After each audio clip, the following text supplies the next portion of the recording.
তো তেতিয়াহ'লে তোমালোকৰ ইউনিটেক্স পৰীক্ষা যেটো আহি পালে সো সেয়েহে এতিয়া তোমালোকে প্ৰিভিয়াছ ইয়াৰ কুৱেশ্যন পেপাৰ লোৱা লৈ কেনে তোমালোকে মক টেষ্ট কৰিব চেষ্টা কৰা কিমানখিনি আগবাঢ়িলা কাৰণ তোমালোকে জানাই ক্লাছ 10ত মানে ভাল এটা প্ৰথমৰ পৰা যে ভাল এটা মানে মাৰ্কছ পাই যোৱা তেতিয়াহ'লে তোমালোকে মেট্ৰিকলৈ কোনো প্ৰব্লেম নাথাকে গতিকে প্ৰথমৰ পৰা তোমালোকে ভালদৰে পঢ়ি যোৱা সো সেয়েহে তোমালোকে যদি আমাৰ অনলাইন ক্লাছত জইন হ'ব বিচাৰে হ'ব পাৰিবা য'ত মাত্ৰ 99 টকাত মাহেলি তোমালোকে মেথ সায়েন্স সোশ্যাল সায়েন্স আৰু ইংলিছ চাৰিটা বিষয় পঢ়িব পাৰিবা তেতিয়াহ'লে আমি সম্পূৰ্ণ নোটছ দি আছো তোমালোকে নোটছ বিলাকো ল'ব পাৰিবা এতিয়াই জইন হোৱা কাৰণ তোমালোকে দেৰি কৰিব নোৱাৰা কাৰণ তোমালোকে পৰীক্ষা আহি পালে গতিকে এতিয়া জইন হ'লে তোমালোকে জুলাই মাহৰ কাৰণে পেমেন্ট কৰিব নালাগে জুলাই মাহৰ কাৰণে তোমালোকে পুৰা পেমেন্ট কৰিব নালাগে তোমালোকে মানে জুনৰ কাৰণে কৰিব নালাগে নেক্সট মাহৰ কাৰণে তোমালোকে পেমেন্ট কৰিলে হৈ যাব সো যেহেতু তোমালোকৰ পৰীক্ষা মেট্ৰিক পৰীক্ষা সো তোমালোকে এতিয়াৰ পৰাই ভালদৰে পঢ়িব লাগিব ঠিক আছে আৰু ভাল এটা ৰিজাল্ট কৰিব চেষ্টা কৰিবা আমিও যিমান পাৰো চেষ্টা কৰিম যদি অনলাইন ক্লাছত জইন হোৱা আৰু চেনেলটো সাবস্ক্ৰাইব কৰি ৰাখিবা তেতিয়াহ'লে তোমালোকে চেনেলতো কিছুমান ক্লাছ বিলাক পাই থাকিবা এতিয়া আহিছো প্ৰথমতে সময় থাকে 2 ঘণ্টা মাৰ্কছ থাকে 50 ইউনিটেক্স পৰীক্ষাত আৰু তোমালোকে কিমানটা পালা তোমালোকে মক টেষ্ট হিচাপে লোৱা কিমানখিনি আগবাঢ়িছে তোমালোকে চোৱাৰ কাৰণে নেক্সট মই এটা ভিডিঅ'ত এনসাৰখিনি মই কৰি দিম ঠিক আছে এটা তোমালোকে নিজকে চোৱা কেই নম্বৰ তোমালোকে পালা যেহেতু তোমালোকে মেট্ৰিক পৰীক্ষা আগত আহি আছে মানুহৰ পাচন নলীৰ আটাইতকৈ দীঘল অংশটোৰ নাম কি নাম হ'ল ইয়াৰে কোনটো এনসাৰ হ'ব তোমালোকে লিখিবা কোৱা তোমালোকে এনসাৰটো চোৱা কিমানটা পাৰিলা গোলাকাৰ দাপোনৰ ভাঁজবিয়াখৰ আৰ ফকাছ দৈৰ্ঘ্য f মাজৰ সম্পৰ্কটো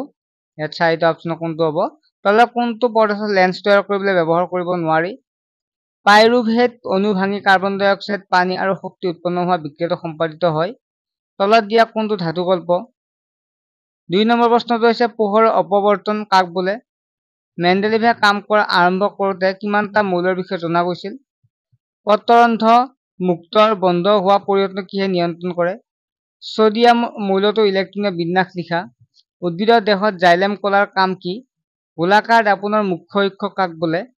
আধুনিক পৰ্যায়ৰ তালিকাৰ দ্বিতীয় পৰ্যায়ৰ মৌল কিমানটা মৌল থাকে আমাৰ দেহত হাঁওফাঁওৰ পৰা অক্সিজেনযুক্ত তেজ আহি হৃদযন্ত্ৰৰ কোনটো অংশত পৰে মৎস্য শ্ৰেণীৰ প্ৰাণীৰ হৃদযন্ত্ৰ কেইটা কোঠালিযুক্ত এটা আয়তাকাৰ কাঁচৰ টুকুৰাৰ মাজেৰে পোহৰ প্ৰতিসৰণ দেখুৱাই ৰশ্মিচিত্ৰ অংকন কৰা উদ্ভিদৰ প্ৰায়খিনি বৰ্জিত পদাৰ্থ কোষৰ কোনটো অংশত সঞ্চিত হৈ থাকে আধুনিক পৰ্যাবৃত্তৰ সূত্ৰটো লিখা লেন্সৰ আলোক কেন্দ্ৰ কাক বোলে গোলাকাৰ দাপোনৰ বিবৰ্ধনৰ মানৰ আগৰ ঋণাত্মক চিন থাকিলে প্ৰতিবিম্বতৰ প্ৰকৃতি কি হ'ব পৰ্যায় এটাত মৌলবোৰৰ ধৰ্ম কেনেদৰে সলনি হয় এজন সুস্থ মানুহৰ বৃক্কই এদিনত কিমান তেজ চেকিব পাৰে সম্বন্ত গেছবোৰক কিয় এটা সুকীয়া বৰ্গত স্থান দিয়া হৈছে আধুনিক পৰ্যায়ৰ তালিকাত কিমান পৰ্যায় আৰু কিমানটা বৰ্গ আছে পাৰ্থক্য লিখা সবাত শ্বসন আৰু অবাত শ্বসন স্বমুখী জীৱ আৰু পৰমুখী জীৱ পানীৰ প্ৰতিসৰণাংক nm = 1.33 এই উক্তিটো অৰ্থ কি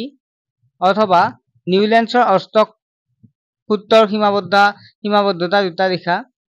অৱতল লেন্সৰ এখনৰ ফকাছ দৈৰ্ঘ্য 15 সেন্টিমিটাৰ লেন্সৰ পৰা কিমান দূৰত্বত লক্ষ্যবস্তু এটা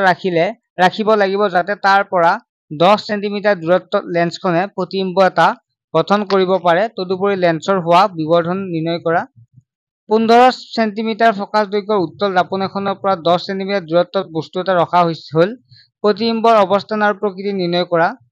মেণ্ডেলিভে তেওঁৰ পৰ্যায়ৰ তালিকাখন যোগাওতে মানি চলা নীতিবোৰ কি আছিল মানুহৰ দেহত অক্সিজেন আৰু কাৰ্বন ডাই অক্সাইড কেনেদৰে পৰিবহন হয় বৰ্ণনা কৰা অথবা উদ্ভিদৰ দেহত খাদ্য কেনেকৈ সংবহন হতে